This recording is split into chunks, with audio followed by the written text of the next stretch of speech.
विठू नामाच्या जयघोषाने दुमदुमणाऱ्या पंढरपुरात एका भयान हत्याकांडाने सर्वांचाच थरकाप उडवलाय। एका बाजूला दृश्यम सिनेमाची चालाखी आणि दुसऱ्या बाजूला संशयाने ग्रासलेलं डोकं। यातून एका महिलेचा दुर्दैवी अंत झालाय।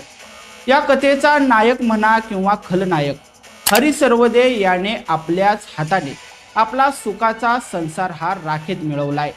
नेमकं काय आहे हे संपूर्ण प्रकरण हेच आपण या व्हिडिओच्या माध्यमातून पाहणार आहोत। नमस्कार, मी हुसेन नदाफ आणि तुम्ही पाहता यस प्राईम न्यूज। व्हिडिओला सुरुवात करण्यापूर्वी तुम्ही आमच्या चॅनलवर नवीन असाल तर लगेचच यस प्राईम न्यूजला सबस्क्राईब करा आणि त्यानंतर बेल आयकॉन दाबायला मात्र विसरू नका। या हत्याकांडाच्या प्लॅनिंगनुसार सगळं काही सुरू झालं 9 मार्चला। ऐश्वर्या सर्वदे अचानक बेपत्ता झाली।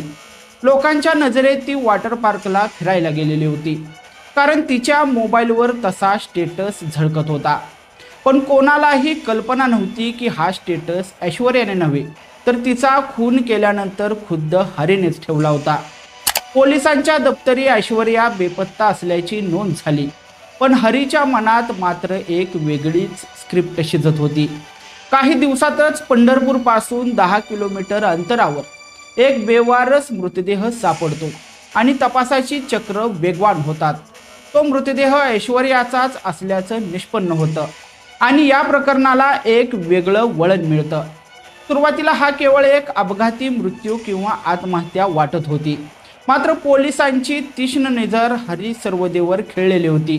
चौकशी दरम्यान हरीने दिलेली विसंगत उत्तरे आणि त्याच्या चेहऱ्यावरची भीती पोलिसांच्या चाणाक्ष नजरेतून सुटलेली नव्हती।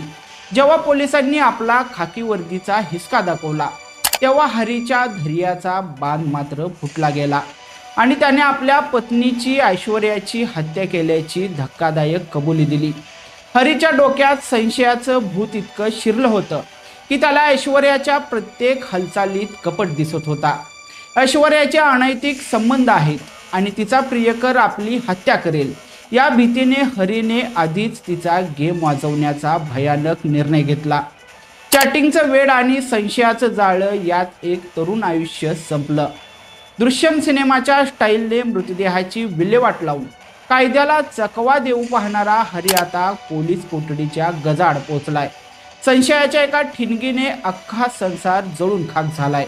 हेच या घटनेचं दाहक वास्तव आहे।